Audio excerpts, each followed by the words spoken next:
Well, joining us now, the well-known author Amitav Ghosh, somebody who has a huge interest in environmental issues, the ecology. In fact, both Mr. Ghosh and I had seen the impact of the tsunami on the Andaman and Nicobar Islands many, many years back. He was there as a writer, I was there as a journalist, and events like this leave a profound impact on your mind. As far as Uttarakhand is concerned, this year around, Mr. Ghosh, do you believe that this was a disaster which was always likely to take place? Oh, yes, absolutely. There can be no doubt about that. Look, in 2014, a few months after the 2013 Uttarakhand disaster, the Supreme Court mandated a report on the environmental impacts. And it says quite clearly there, can I read you Yes. just a little line from the report? It says, "It is a remarkable tragedy that repeated earthquakes, cloudbursts, landslides, floods, forest fires for the last few decades have failed to sensitize the policymakers, administrators, and even the people." So, this is one of the really shocking things. This was a completely predictable disaster. People have been saying this for ages, that something like this would happen. And, there's been a series of such disasters, beginning with the Tehri Dam earthquake way back in 1999. So what can you say? I mean, it's like we are just hurtling towards our peril. In fact, I'm just going to go back to what that 2014 report says, and I'm going to quote from it. It says, hydropower projects played a significant role in the Kedarnath disaster. An urgent need to improve environmental governance of hydropower projects. 23 of 24 projects will have irreversible impact on biodiversity of the Alaknanda and the Bhagirathi basins. And yet, despite all that was said at that stage, nothing seems to have changed. These projects continue to carry on, and we see this. Nobody seems to care is my question, right? It's not that nothing has changed. It's that, in fact, it's accelerating. You mentioned 24 hydroelectric projects. In fact, there are hundreds of hydroelectric projects now in Uttarakhand. For the Uttarakhand government, it's a source of revenue. And, there are obviously construction companies, concrete manufacturers who profit hugely from this. And they take a very short-term view. They don't take any kind of long-term view. I'm sure you've been in this region, Vishnu. Yes, a lot of my schooling was in Uttarakhand, and we traveled a lot in these regions.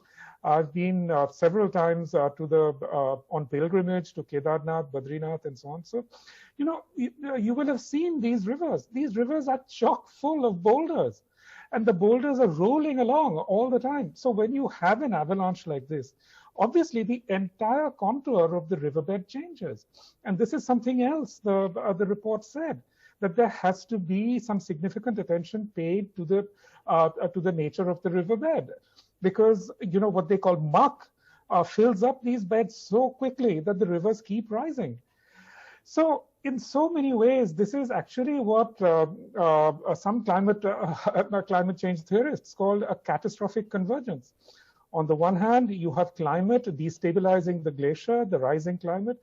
This thing happened in winter when the glaciers should be at their most stable. The second thing is this spate of dam building, which is going absolutely unchecked. Because, when water builds up behind the dam, it alters the seismic pressure on the crust. And, all sorts of ruptures follow. In fact, this particular event that happened yesterday is very similar to another disaster that happened in Italy, actually, in a place called Vajont. The Vajont Dam collapsed in 1963. It was said to be the tallest dam in the world. But again, it's built in a very mountainous region near the Dolomites. And what it did was that the building of the dam destabilized the slopes around it. So one day, suddenly, there was a huge landslide. The water burst forth in a mega tsunami. That's actually what it's comparable to.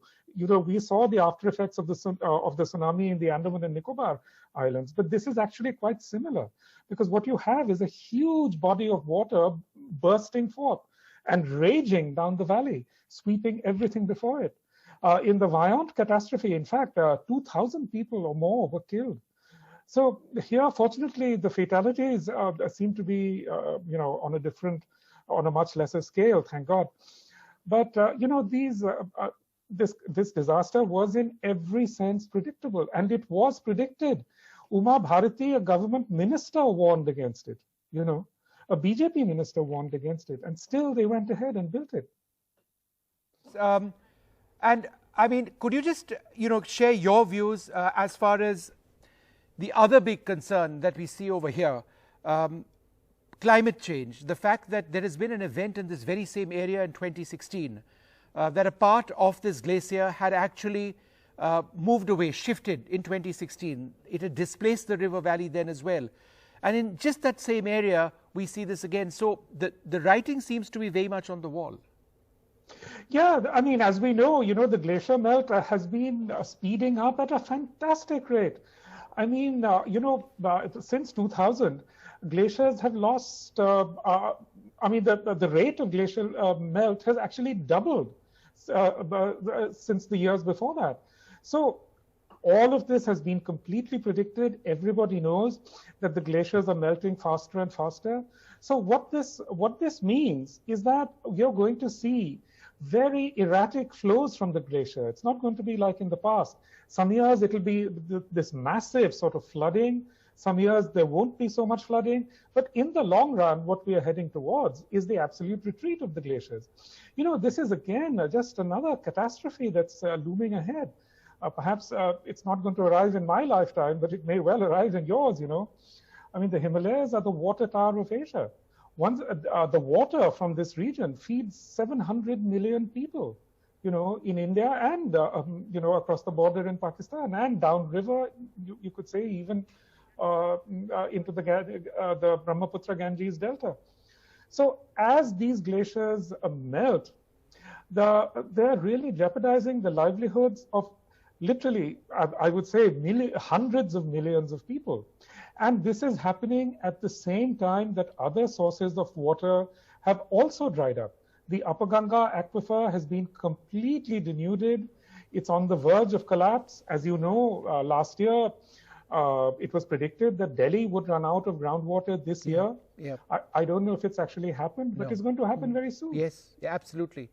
No, and these are things we just don't talk about enough. It needs a disaster like this for people to wake up, and then they go back to sleep. And this sort of construction activity carries on. And these are extremely fragile ecosystems.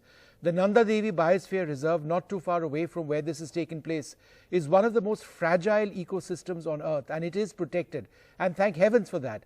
But just a short while away, a short distance away from the Nanda Devi Biosphere Reserve, you see all of this. And we've got these images on our screens. It is absolutely frightening. But thank you so much, Amitav Ghosh, for joining us and sharing your concerns. We will keep discussing this one way or the other.